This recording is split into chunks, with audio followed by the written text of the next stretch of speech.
Imagine hearing from your doctor that you only have a few years left to live. This is the harsh reality for people that are diagnosed with amyotrophic lateral sclerosis, otherwise known as ALS.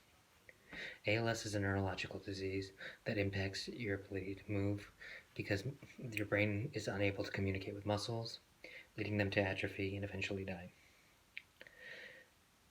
Um, 2 to 5 people in 100,000 are diagnosed with ALS, and that's about 6,000 people in America every year. In preparation for this speech, I did a lot of research and I learned a lot through ALS.org, ALSA.net, and the Oxford Medicine Online's journal article about ALS.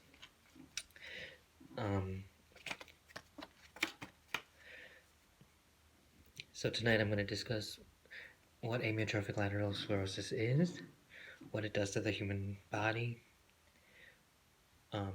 some notable cases, how it's diagnosed, and the future of it in terms of a cure and treatment, which are unavailable now. Well, let's begin with some well-known people who have ALS.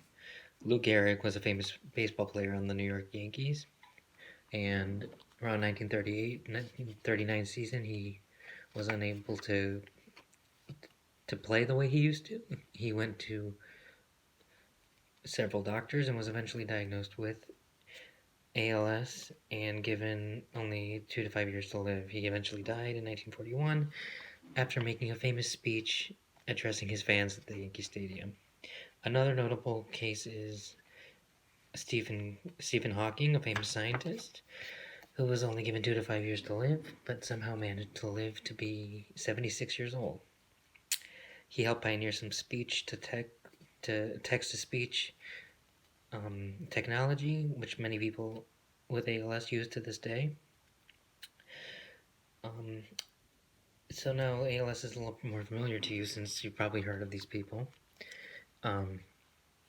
People with ALS experience unrelenting muscle loss from where they notice their first symptoms moving down to the rest of the body, eventually leaving them without the ability to talk, move, eat, and eventually breathe.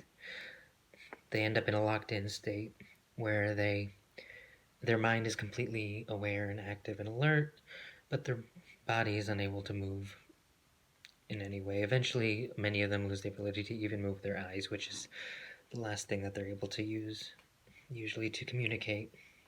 ALS is diagnosed through a series of tests that are done after everything else is ruled out. Everything else needs to be ruled out first, and eventually you'll have an EMG done, which measures the way way your muscles react to electricity. In a person with ALS, there will be no response in several muscles in their body, which shows that the muscles are dying off. After diagnosis, like I said, people are given about 2 to 5 years to live and given accommodations to meet their needs as they go through the process.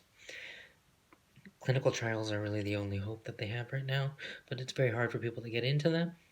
And once they get in, they don't know if they're getting a placebo or the real thing.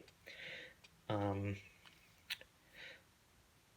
FDA makes it really hard for people to access good drugs. Doctors are discovering new drugs that will help and can help and have shown improvement, but they're unable to give people the medication because they're unable to sell it illegally, and the FDA has a one-size-fits-all approach to the way it treats medications, meaning that before a drug is approved, about 12 years could pass, which far surpasses how long these people are going to live.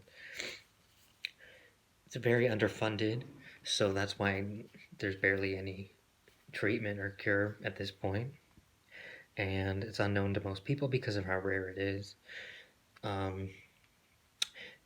So let's review. ALS is a neurological disease that leads to unrelenting muscle loss, leading to eventual death because breathing becomes the biggest problem. The ALS advocacy said ALS is not an incurable; it's underfunded. So that's my speech. Thank you.